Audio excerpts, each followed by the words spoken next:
A downtown Portland church will no longer serve as a warming shelter this winter for people living on the street. Yeah, the city had been looking for a new location and are possibly moving it out to the Riverside Industrial Parkway. That's out in the Riverton community.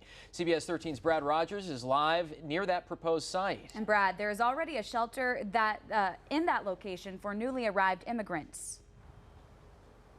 Right, if the city council, approves this plan, both shelters would be housed under the same roof, that roof right there behind me here. Now, one city councilor is already voicing her opposition to moving this 60-bed warming shelter into her district. City Councilor Kate Sykes opposes putting a warming shelter in a shelter already housing asylum seekers.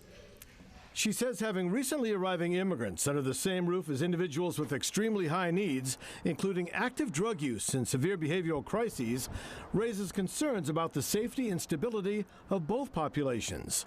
City spokesperson Jessica Grondin says after a months-long search, that location is the only option the city found.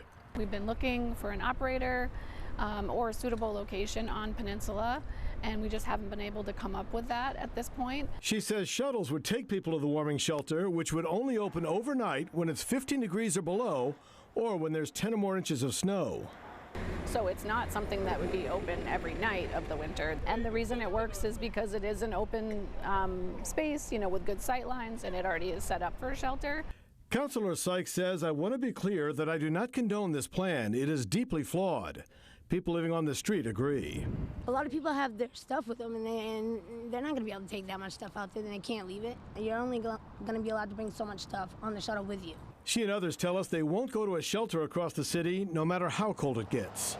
A lot of our resources are here, not out there. Absolutely. Closer to the resources.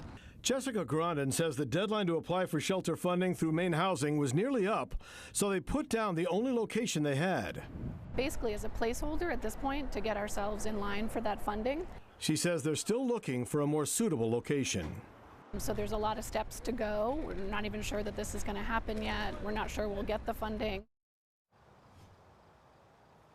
And new at 6, why Councilor Sykes says the state must do more to help people experiencing homelessness, and where she says they could find the money. We're live in Portland. Brad Rogers, CBS 13 News. Back to you guys. All right, Brad, thank you very much. And time